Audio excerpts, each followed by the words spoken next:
आज मनसरमध्ये शिवाजी चौक मनसर येथे प्रभाग क्रमांक 11 मधून सर्व राष्ट्रवादीचे पदाधिकारी, सर्व कार्यकर्ते आज या ठिकाणी आम्ही मोडवाडी, बेकेमाळा किंवा बागलमाळा, गोडसेमाळा या ठिकाणी सर्व कार्यकर्ते शिवाजी चौक मनसर या ठिकाणी सभेसाठी पदयात्रा काढून त्या ठिकाणी जात आहोत। त्या ठिकाणी नामदार दिलीपरावजी वळसे पाटील असतील, माननीय खासदार शिवाजी आढळराव पाटील असतील, त्यांनी जो माझ्यावर विश्वास दाखवून मला या प्रभाग क्रमांक 11 मधून उभे राहण्याची जी संधी दिली त्याबद्दल त्यांचं मी मनापासून धन्यवाद व्यक्त करतो।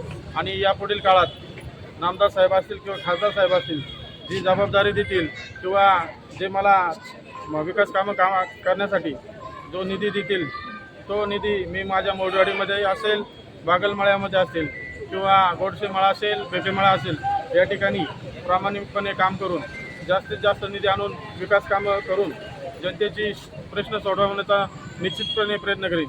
या ठिकाणी प्रभाग क्रमांक 11 मधून मला जी संधी दिली त्याबद्दल मी नामदार साहेब असतील किंवा खासदार साहेब असतील यांचा ऋणी आहे।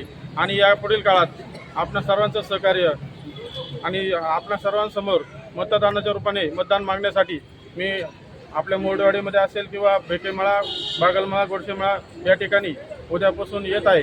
आपल्या सर्वांचा आशीर्वाद माझ्याबरोबर राहावं ही विनंती करतो आणि थांबतो। आप कुणाला आव्हान देत नाही, परंतु मी माझ्या कामाच्या जोरावर माझ्या जे मला दादांनी असेल किंवा नामदार साहेबांनी असेल जी ताकद दिली त्यामुळे मी माझ्या प्रभागामध्ये प्रभावीपणे काम करू शकलो। मोडवाडीतील अंतर्गत सिमेंट कॉन्क्रीटकरणचे रस्ते असतील किंवा ड्रेनेज असतील, मी दादांच्या माध्यमातून आणि साहेबांच्या माध्यमातून ही कामं बेकेमाळ्यामध्ये, पडाकमाळ्यामध्ये या ठिकाणी बाळनपुरी बाबाच्या मंदिरासमोर जे मी सिमेंट कॉन्क्रीटचे रोड केले, हायमतचे दिवे बसवले, ही सर्व ताकद नामदार साहेब दिलीपरावजी वळसे पाटील आणि खासदार साहेब शिवाजी आढळराव पाटील यांच्यामुळे मला भेटली। मी कुणालाही हे आव्हान देत नाही।